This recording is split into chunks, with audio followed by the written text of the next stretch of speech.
예, 김성원 교수님 감사합니다. 김성원 교수님께서 코로나19 사태 이후에 국제 정치 질서에 대해서 큰 변화를 한 4가지 정도로 정리해서 아주 요약 명쾌하게 설명을 해주셨습니다. 감사합니다. 그 말씀하신 여러 가지 변화들이 뭐 맨 마지막에 말씀하신 대북한 관계, 또 미중 간의 이 전략적인 경쟁이 심화되면서 과연 한국이 어떤 역할을 해야 될 것인가, 거기에 대한 압력이 상당히 커질 것 같은데 그런 중요한 문제에 대해서 우리가 앞으로 또 심도 있게 토론을 하도록 하겠습니다. 먼저 우리 김원준 교수님의 지정 토론을 듣겠습니다. 예, 감사합니다. 일단 미중 관계를 포함한 국제 정치 전 분야에 대해서 상당히 포괄적이고 균형 있고 그다음에 이제 시계열적인 분석을 해주셔서 많이 배울 수 있었습니다. 그 포괄적이라고 하면 이제 자유주의 국제 정치 질서라는 거시적인 고찰과 함께 이제 한미 동맹이라는 정책 제안까지 포함을 하셔서 그렇고, 균형이라는 부분은 이제 권력 정치뿐만이 아니라 다자주의의 문제도 이제 포괄해서 얘기를 해주셔서 균형 있는 시각을 배웠고요. 그다음에 이제 시계열적이라는 부분은 비포 코로나, 애프터 코로나, 이거는 이제 저도 생각을 했었는데, 이제 애프터 백신은 저는 애프터 코로나하고 상당히 유사할 거라고 이제 많이 생각을 했었는데, 이것이 다를 수 있구나 하는 것을 이제 3가지 그 기간을 나눠서 분석을 해주셔서 그런 점에서는 상당한 도전이 됐습니다. 제가 이제 토론하고 이제 같이 생각해 볼 점으로 이제 제시 드리는 게 한 3가지 정도 있는데, 뭐 이게 저도 이제 이 부분에 대해서 끊임없이 고민을 하고 또 어떻게 하면은 이거를 올바르게 이해할 수 있을까 하는 문제하고 이제 답이 좀 안 나오는 부분이 있어서 이제 좀 여쭤보는 입장에서 이제 같이 생각을 했으면 좋겠다라고 생각하는 부분입니다. 자유주의 국제정치 질서라는 것에서 이제 시작을 하시고 이제 마지막 슬라이드에서도 2.0이라는 것에 대해서 이제 말씀을 하셨는데, 이거 어떻게 보면은 이제 우리가 코로나 이전에 가졌던 큰 거대한 국제 질서를 어떻게 보느냐에 따라서 이제 현재에 대한 진단도 달라지고 아마 미래에 대한 대비도 달라질 것 같습니다. 그러니까 일단 학자들이 얘기하는 거를 이제 정리를 해보면은 뭐 크게 2줄기가 있다고 생각합니다. 하나는 뭐 미어샤이머나 아니면 뭐 글레이저 같은 사람들이 얘기하는 자유주의 국제 정치 질서라는 게 있었는데, 이게 나름대로의 이제 문제점을 갖고 있었고 어떻게 보면 뭐 실패로까지 귀결이 됐다라는 하나의 분석이 있을 수 있고, 아니면은 이제 반대로 이제 이안 존스턴 같은 사람들이 얘기하는 뭐 자유주의 국제 정치 질서라는 것의 존재 자체에 대해서 이제 질문을 하면서 과연 다양한 질서가 여러 분야에서 다르게 있고 상호작용을 하는 게 어떻게 보면 더 현실적인 시각이 아니냐, 뭐 이런 얘기가 있는데, 만약에 이제 전자가 맞으라면 우리가 새로운 현실주의 질서 안에서 뭐 미중 양자 간에 이제 우리가 흔히 얘기하는 신냉전이라는 개념으로 서로 최소한의 인터랙션이 있고 그 안에서의 깊은 관계를 가지는 이런 모습에 대비해야 되고, 그렇다면 이제 둘 중에 어느 한 진영에 서는 게 가능하고 그게 어쩌면 더 안전할 거고, 만약에 그게 아니라 이제 존스턴식의 분석이 맞고 후자라면은 이 경제나 기술이나 환경이나 군사나 이런 각각의 다른 영역에서 사안에 따른 어떤 선별적인 지지가 가능하고, 그리고 뭐 당분간은 어떻게 보면은 그런 어떤 해칭 전략이 가능할 것 같은데, 이 두 뭐 안에 대해서 아니면 뭐 생각하시는 뭐 제3안에 대해서 지금 제시하신 이제 권력 정치 플러스 다자주의는 어느 쪽에 가까운 건지 제가 이제 그거를 하나 묻고 싶습니다. 그 다음에 2번째 제가 이제 묻고 싶은 부분은 과연 이제 다자주의와 그 다음에 권력 정치라는 게 이제 만약에 공존할 수 있다고 하면은, 아니면 이제 어떻게 보면 실질적으로 또 공존하는 것이 어떻게 보면 현상이고, 그런데 지금 현재 상황에 있어서는 이 권력 정치의 요소가 너무나 강해 보인다는 게 지금 현 시점에서의 상황이라고 볼 수 있습니다. 미국 같은 경우나 뭐 국제 트럼프 이후에 특히 국제기구나 아니면 뭐 다자주의를 이용해서 이거를 해결하려고 하는 시도는 뭐 어떻게 보면 5월 달에 트럼프가 제시한 대중국 전략 보고서에서 폐기 선언을 한 것과 같은 느낌이 들고, 그 이후에도 계속적으로 뭐 폼페오나 이런 사람들이 계속 얘기하는 게, 국무장관이 얘기하는 게 그 길을 가지 않고 어떻게 보면 권력 정치로 가겠다는 선언이고 중국도 이에 대응해서 뭐 작년부터 뭐 그 이전 코로나 이전부터 어떻게 보면은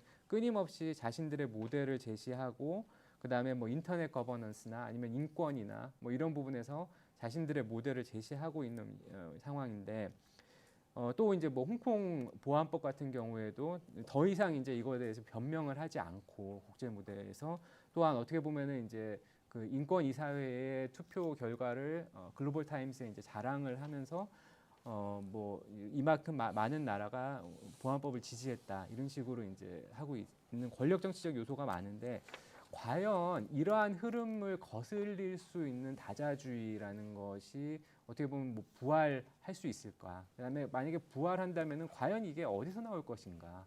EU에서 나올 수 있을까? 아니면은 어떤 가능성에서 이 다자주의적 요소가 백신 이후에 부활될 수 있을까 하는 것이 두 번째 질문입니다.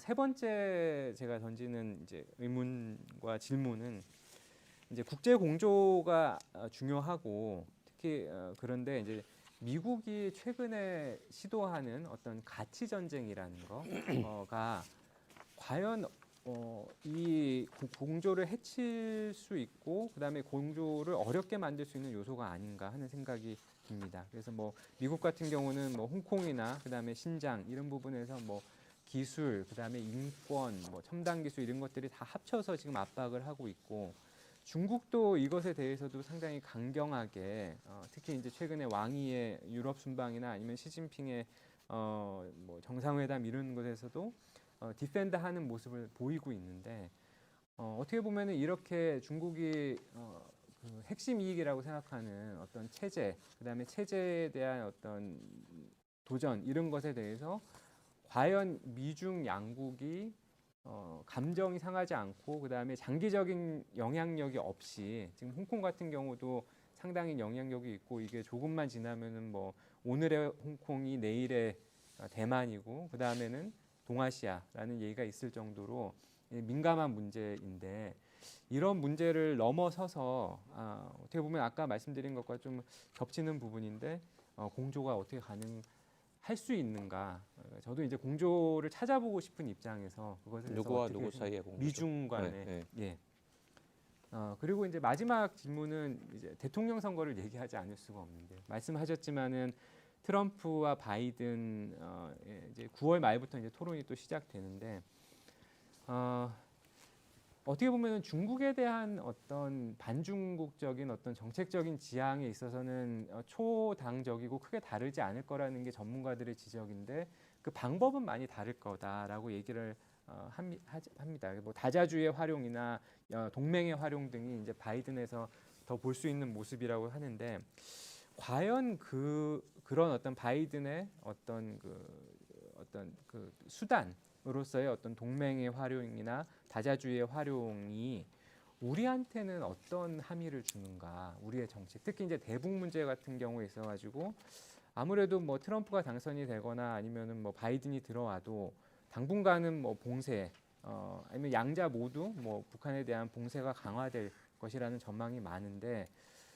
이런 쪽 부분에서 만약에 북한이 뭐 도발을 한다면은 그런 부분에 있어가지고 우리가 뭐 미국의 어떤 동맹으로서의 도움 아니면은 뭐 같이 미일 간의 어떤 그 아까 말씀하신 변해야 하는 어떤 성격의 이제 다른 성격으로서의 동맹으로서 과연 이런 상황에서 뭔가 다르게 우리가 행동할 수 있고 뭔가 다른 지원을 받고 도움을 받을 수 있는 부분이 있을 것인가. 이건 예를 들어서 이제 사드 같은 경우에는 미국이 우리가 이제 중국에게 당할 때 거의 아무런 뭐 행동적인 입장에서는 큰 도움을 못 줬다는 평가가 많은데 이제 마찬가지로 만약에 북한 문제에 있어서 가지고도 미 후에 시나리오에 따라서 어떤 정책을 취할 것인가 하는 게 이제 좀 궁금한 부분들입니다.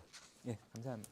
예, 제가 그 지금 이제 좋은 질문을 또 김원준 교수님께서 해주셨는데 그 답을 좀 해주실 때 또 이 저희 또 유튜브에 올라온 질문이 뭐 마지막에 하신 얘기랑 비슷한 얘기인데 그러니까 지금 이제 이 한중 그러니까 한국과 미국 간의 이제 동맹이 다음 바이든 정부에서 어떻게 될 거냐 그 마지막에 그 말씀해 주셨고 또 미중 간에 이제 이 상당히 그 미국이 중국 봉쇄 전략을 상당히 강화하면서 이제 코로나19 이후에 상당히 이런 변화가 새로운 정치 경제 질서의 변화라고 얘기를 하셨는데 이제 뭐 잠깐 얘기는 하셨지만은 그 질문이 이제 그렇다 그러면 또 바이든이 과연 이제 대통령이 됐을 때도 비슷한 전략을 한다 그러면 또 중국은 또 어떻게 반응을 하고 그렇다면 계속 악화되는 이 사태가 그렇게 이제 그걸 기본적인 그런 어떤 시각으로 생각하시는지 그런 질문이 올라와 있습니다. 그리고 같이 포함해서 좀 답을 해주시죠. 네네. 먼저 김원준 교수님 아주 날카롭고 건설적인 그런 코멘트 또 질문 감사를 드립니다. 이제 몇 가지 한 서너 가지 이제 질문을 주셨는데 이 권력 정치와 다자 협력의 어떻게 보면은 뭐 공존 가능성 그것을 제가 이제 발제에서도 이제 조금 간략하게 이제 언급을 했었는데 미국과 중국 사이에 이제 치열하게 경쟁을 한다는 것은 양자 관계에서 그냥 끝날 수 있는 사안이 아닌 것으로 보인다는 것이죠. 점차 이제 자기 진영으로 우군을 확보하려고 하는 그런 움직임들이 이미 나타나고 있지 않습니까? 경제적인 부분에서도 그렇고 군사적으로도 미국이 중국보다 우위에 있는 여러 가지 이유 중에 하나는 바로 전 세계 동맹국들을 다수 확보하고 있다는 것이죠. 그런데 트럼프 같은 사람은 그 동맹의 중요성을 깊이 인지하고 있지 못했죠. 어떻게 보면 굉장히 거래적 차원에서 동맹을 인지했다고 본다면은 이 봉쇄 전략이 이제는 태동을 하고 만약에 트럼프가 재선이 돼서 봉쇄 전략을 구체화하려면은 역시 결국은 동맹국, 우방국 경우에 따라서는 동맹과 우방국들이 다소 느슨한 형태로 존재하고 있었던 다자 협력체, 예를 들면 뭐 APEC이라든지, 뭐 EAS라든지, 뭐 아셈이라든지 이런 쪽에 쫓아가서 우군을 확보하지 않는다면은 제가 볼 때는 미국은 그게 전략적 모순이 될 수밖에 없다라는 생각이 든다는 거죠.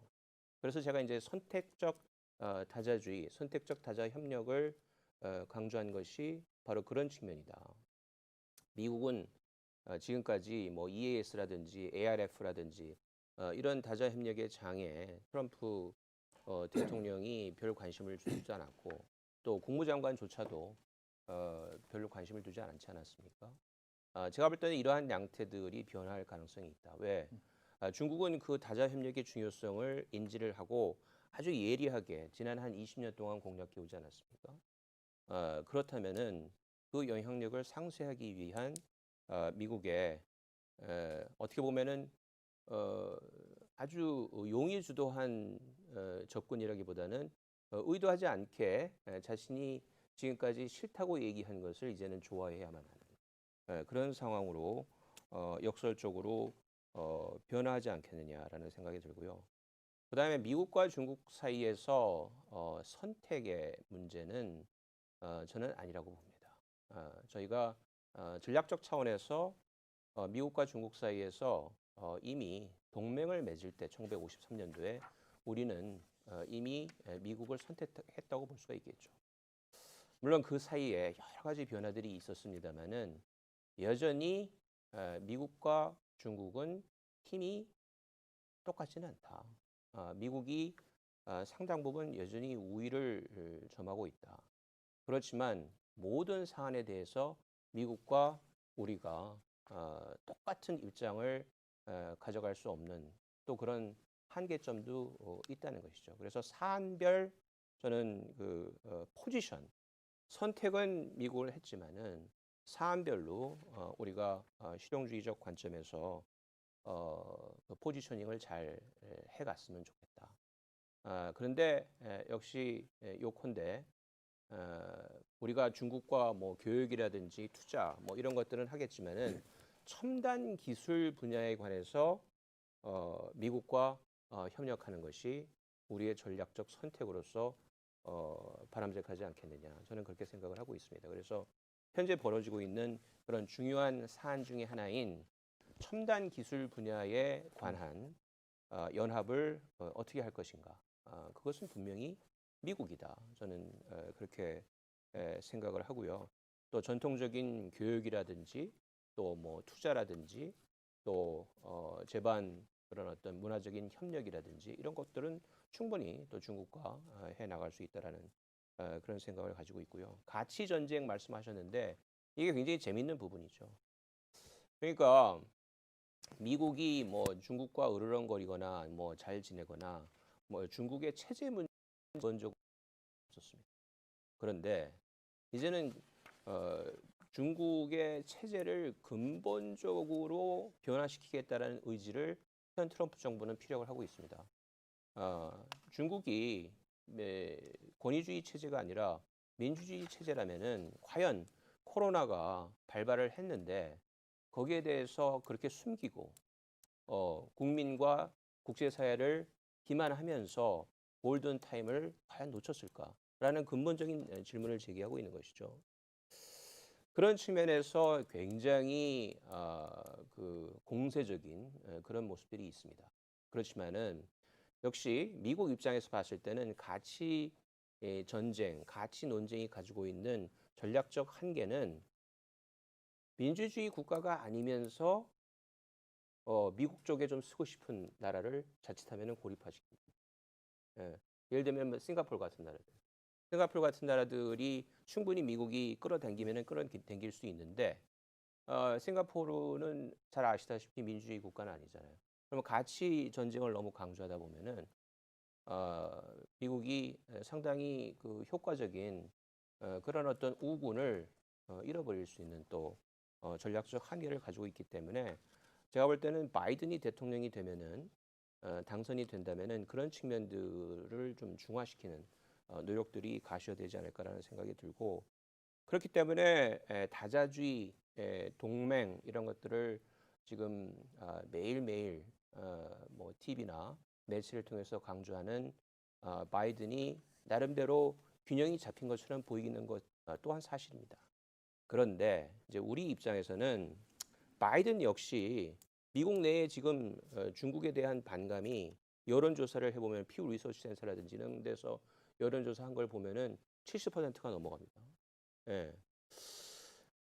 그렇기 때문에 바이든 입장에서 뭔가 실용적인 미중 관계를 설정하려고 하더라도 역시 그 구조적인 한계가 있을 수밖에 없다는 것이죠.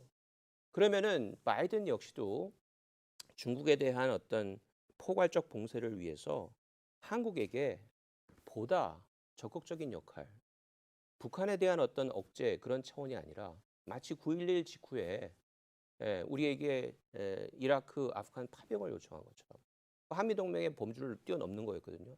그런데 미국이 요청을 했었거든요. 우리가 주저주저 하다가 결국은 비전투 요원을 파견하지 않았습니까? 그래서 제 해답은 우리가 뭐 군사적으로 중국에 그 봉쇄하는데 같이 동참하기는 단기간 내에는 힘들다고 보고요. 제 하나의 솔루션은 이 미중 그 대결의 최전선이라고 할 수 있는 이 동남아.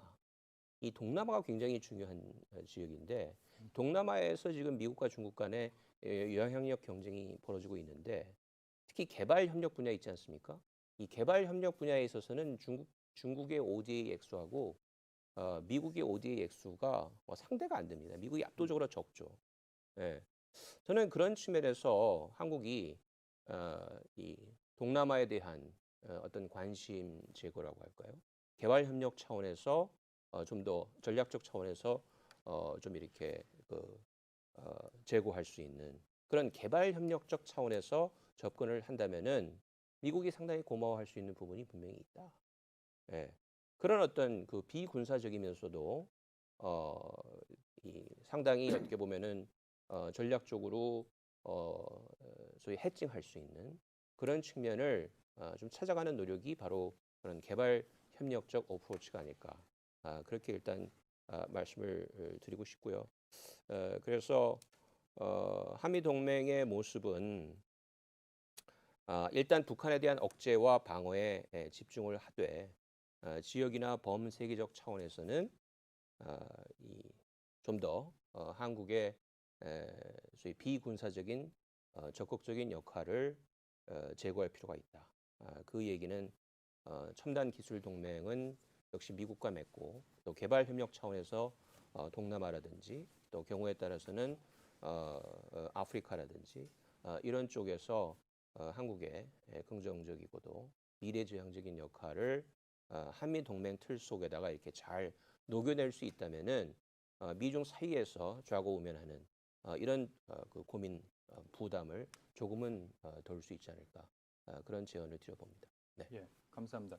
그 뭐 간단한 질문을 나중에 시간이 또 혹시 있을지 없을지 몰라서 드리고 싶은데 그 원래 뭐 외교부에서도 이 중요한 다자 협력에서도 많이 업적을 내셨고 또 지금 국제대학원 원장으로서 또 교육에 관한 또 여러 가지 협력을 하고 계신데 오늘 상당히 흥미있는 이제 휴먼 시큐리티의 중요성. 그래서 저희가 그런 부분과 관련해서 생각해 보면은 지금 뭐 한참 이제 뭐 이슈가 되고 있는 보건에서의 국제 협력이라든가 백신에서의 의료 협력 이런 것도 있지만 아까 또 교육에 대한 얘기도 하셨고 또 저희 고려대학교가 그 말씀하신 SDG에 관한 이제 여러 가지 부분에서 교육과 연구 또 사회봉사에서도 그런 부분을 도입하려고 이제 노력을 하고 있습니다. 아마 잘 아시겠지만 네네. 그래서 이번 기회에 뭐 국가 차원에서 또 학교 뭐 고려대학교 아니더라도 대학 차원에서 이런 부분에서 어떤 부분을 좀 중점적으로 했으면 좋겠다 하시는 그런 생각이 있으시면은